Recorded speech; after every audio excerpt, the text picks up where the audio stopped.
সাবেক প্রধানমন্ত্রী শেখ হাসিনার মৃত্যু হয়েছে। শেষ পর্যন্ত আর ফেরা হলো না। হাসপাতাল থেকেই চিরনিদ্রায় সময়ের দাপটে নেতা, আলোচিত সমালোচিত সাবেক প্রধানমন্ত্রী। দিল্লির অভিজাত এলাকায় একটি নীরব ফ্ল্যাট, বাইরে ভারতীয় গোয়েন্দা বাহিনীর পাহারা, ভেতরে একসময়ের শাসক ফ্যাসিস্ট। দর্শক, শেখ হাসিনা ভারতে আছে। ভারতে চিকিৎসাধীন অবস্থায় তিনি তার জীবনের শেষ নিঃশ্বাস ত্যাগ করেছে। এই সংবাদ ইতিমধ্যে ভারত সহ বিভিন্ন গণমাধ্যমে প্রচারিত হচ্ছে।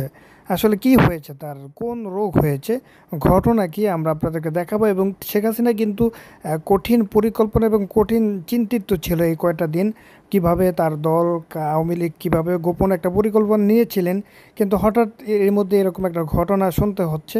তো যাই হোক, আমরা বিস্তারিত পুরো ভিডিও দেখলে আপনারা বুঝতে পারবেন। তো প্রথমে শেখ হাসিনার পরিকল্পনা সম্পর্কে একটা ভিডিও দেখাচ্ছি, এরপরেই তার হাসপাতালের ভিডিও।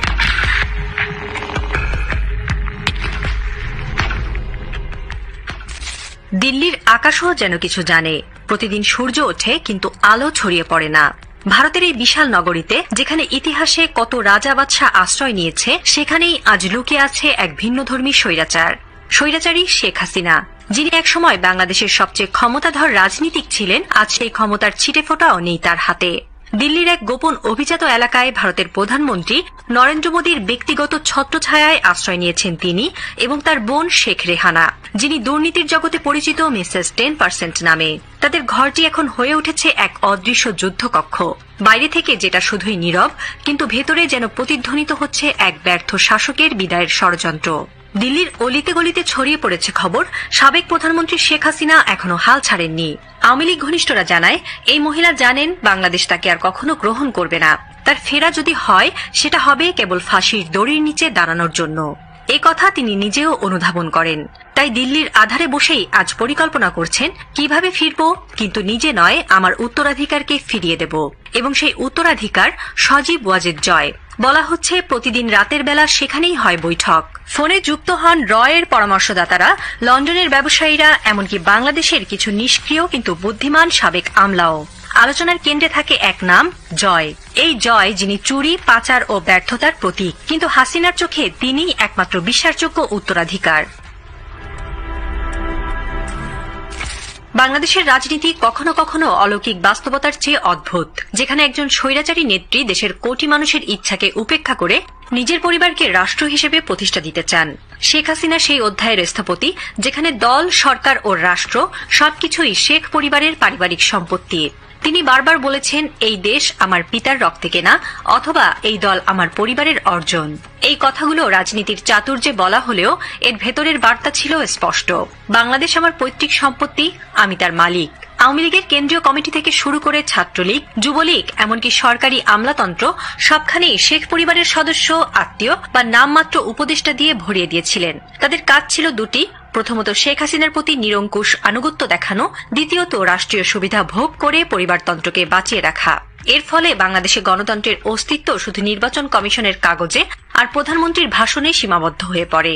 বাস্তবে তা হয়ে ওঠে শেখ পরিবারের একছত্র রাজত্বের ছায়ানট। এখন সেই পরিবারতন্ত্রের পুনর্জন্ম ঘটতে চলেছে আরেক পরিবার নির্ভর উত্তরাধিকারের হাত ধরে। সজীব ওয়াজেদ জয়, শেখ হাসিনার ছেলে। দুর্নীতির বিস্তৃত অভিযোগ যার বিরুদ্ধে দিনের আলোয় এসেছে, তার উপর ভর করেই নাকি দল পুনর্গঠন করতে যাচ্ছেন স্বৈরাচারী হাসিনা। এই জয় কখনো মাঠের রাজনীতিতে ছিলেন না, কখনো কর্মীদের পাশে দাঁড়াননি, গণতন্ত্রের কোনো যুদ্ধে সক্রিয় ভূমিকা নেননি, তবুও তাকে আওয়ামী লীগের নতুন সভাপতি বানানোর তোড়জোড় চলছে দিল্লির কোনো গোপন কক্ষ থেকে। এ যেন এক আধুনিক ট্র্যাজেডি, যেখানে জনগণ স্বাধীনতা চায়, অথচ তাদের হাতে তুলে দেওয়া হচ্ছে আরও এক জিনগত স্বৈরশাসক। বিরোধীদের কাছে সজীব ওয়াজেদ জয় ১৫০০ বিজ্ঞানী হিসেবে ব্যাপকভাবে পরিচিত। উদ্ভট কথাবার্তা এবং দুর্নীতির কারণে তিনি বাংলাদেশের সবচাইতে অজনপ্রিয় ব্যক্তির মধ্যে শীর্ষে। দুর্নীতির তদন্ত সংস্থা দুদক বলছে, জয় যুক্তরাষ্ট্রে মালিকাধীন ১৩টি বাড়ির মালিক। বিভিন্ন অফশোর অ্যাকাউন্টে শত শত কোটি টাকা পাচার হয়েছে জয় ও তার স্ত্রীর নামে, অথচ সবকিছুকে পারিবারিক দান বলে মুছে দিতে চাইছেন হাসিনা। প্রকৃতপক্ষে শেখ হাসিনা ও তার পরিবার চায় বাংলাদেশ একটা কর্পোরেট লিমিটেড কোম্পানি হোক, যার chairman Joy, vice chairman Sheikh Rehana, finance director Putul এবং কাস্টোডিয়ান থাকবেন স্বয়ং শেখ হাসিনা, দিল্লির কোনো বাংকার থেকে নিয়ন্ত্রণ চালিয়ে। এই পরিস্থিতিতে প্রশ্ন উঠছে, ভারতের পৃষ্ঠপোষকতায় বাংলাদেশ কি আবারও ফিরতে যাচ্ছে এক বংশতান্ত্রিক দুঃস্বপ্নে? গণতন্ত্রের নাম করে রাজনৈতিক উত্তরাধিকারের মোড়কে কি আমাদের সামনে হাজির হচ্ছে পরিবার নির্ভর রাজনীতির এক নতুন ভয়ঙ্কর রূপ? ভারতের প্রধানমন্ত্রী নরেন্দ্র মোদী, যে মানুষটি প্রকাশ্যে বাংলাদেশের অভ্যন্তরীণ বিষয়ে কথা বলতে দ্বিধা করেন না, তিনি এখন শেখ হাসিনার পলিটিক্যাল গার্জিয়ান। ভারতের জাতীয় নিরাপত্তা উপদেষ্টা এর সাবেক কর্মকর্তারা মিলে গোপনে শেখ হাসিনার নিরাপদ রাজনৈতিক রূপান্তরের একটি রোডম্যাপ তৈরি করছেন। জল্পনা ছড়িয়েছে এই রোডম্যাপে আছে 3টে স্তম্ভ। বাংলাদেশের অভ্যন্তরীণ অস্থিরতা দীর্ঘায়িত করা, হাসিনার উত্তরাধিকার জয় প্রতিষ্ঠা করে ভারতের অনুগত নেতৃত্ব তৈরি, বর্তমানে ক্ষমতার কাছাকাছি থাকা রাজনৈতিক দলগুলোকে বোকা বানিয়ে ভবিষ্যতে ভারতীয় স্বার্থে বন্ধুসুলভ সরকার আওয়ামী লীগের ফেরা নিশ্চিত করা। এইসব পরিকল্পনার নেপথ্যে কলকাঠি নাড়ছে দক্ষিণ ব্লকের কিছু চতুর আমলা। হাসিনাকে নিয়ে মোদির কূটনৈতিক বেটিং একটি গভীর দুর্বিসন্ধিমূলক প্রক্রিয়া, যেখানে জয় হবে পুতুল আর দিল্লি থাকবে সুতার ডগায়। এদিকে বাংলাদেশের রাজনৈতিক মহলে সন্দেহ আরো গভীর হচ্ছে। ভারতের একাধিক ইংরেজি দৈনিকে সাম্প্রতিক সময়ে হাসিনার সহানুভূতিশীল প্রতিবেদন যেন আগাম বার্তা দিচ্ছে মোদির আশীর্বাদেই এক দ্যুতিহীন ত্রাণকর্তা হিসেবে জয়কে প্রতিষ্ঠা করতে চায় দিল্লি। শেখ হাসিনার ভেতরে এখনো এক অস্ফুট আকাঙ্ক্ষা, শেষ খেলাটা আমি খেলব। দিল্লিতে বসেই তিনি দলীয় সিদ্ধান্ত, মিডিয়া বার্তা, এমনকি দেশের কূটনৈতিক করিডরে খবর পাঠাচ্ছেন। বাংলাদেশ যেন এখন দুটি ভৌগোলিক অবস্থানে বিভক্ত, একটি ঢাকায়, অন্যটি দিল্লির ছায়ায়। প্রশ্ন উঠছে, দিল্লি কি তবে বাংলাদেশের নতুন রাজনীতির চিত্রনাট্যের পরিচালক? শেখ হাসিনা কি তার সর্বশেষ শক্তিটুকু দিল্লির গলিতে খরচ করছেন? আর জয়, সে কি কেবল মায়ের রাজনৈতিক প্রেতাত্মা হয়ে রয়ে যাবে, নাকি সত্যি আসছে এক নিষিদ্ধ দলের পুনর্জন্ম? কোনো উত্তর নেই, শুধু গোপন বৈঠক, নীরব প্রাসাদ আর এক বিকৃত ইতিহাসের নতুন পর্বের প্রতীক্ষা। দল নিষিদ্ধ, নেতৃত্ব বিচ্ছিন্ন, মাঠের রাজনীতি মৃতপ্রায়। আওয়ামী লীগ এখন কেবল ইতিহাসের একটি অধ্যায়, এক সময়ের রাষ্ট্রনিয়ন্তা, আজ এক নির্বাসিত স্মৃতি। কিন্তু ইতিহাসের সবচেয়ে ভয়ঙ্কর সত্য হল, যে মরে সেই সবচেয়ে বেশি ফিরে আসে। দিল্লির অভিজাত লুটিয়েন জোনের কোনো এক নিঃশব্দ ঘরে, যেখানে কাচের জানালায় প্রতিফলিত হয় পুরনো সাম্রাজ্যের ছায়া, সেখানে বসেই শুরু হচ্ছে এক নতুন পরিকল্পনা। শেখ হাসিনা রাষ্ট্রনেত্রী নন, এখন একজন কূটনৈতিক খেলোয়াড়। তিনি জানেন কিভাবে রাজনীতিকে। দর্শক, ইতিমধ্যে আপনারা আমাদের স্ক্রিন থেকে সরাসরি ভিডিও ফুটেজ দেখতে পেয়েছেন, তবে সর্বশেষের ভিডিওটা দেখলে আরো বিস্তারিত আপনারা তথ্য পাবেন। তো সর্বশেষ ভিডিওটা দেখলে আরো স্পষ্টভাবেই ঘটনা এই বিস্তারিত বুঝতে পারবেন। তো চলুন সর্বশেষ ভিডিও। সাবেক প্রধানমন্ত্রী শেখ হাসিনার মৃত্যু হয়েছে। বুধবার সকালে এই দুর্ঘটনা ঘটে, এতে আরো 19 জন আহত হয়েছে। পুলিশ জানায় নিহতদের মধ্যে 3 নারী, 1 শিশু রয়েছে। লখনৌ আগ্রা এক্সপ্রেসওয়েতে বিহার থেকে দিল্লিগামী একটি দ্বিতল বাসের সাথে একটি লরির সংঘর্ষে এই দুর্ঘটনা ঘটে।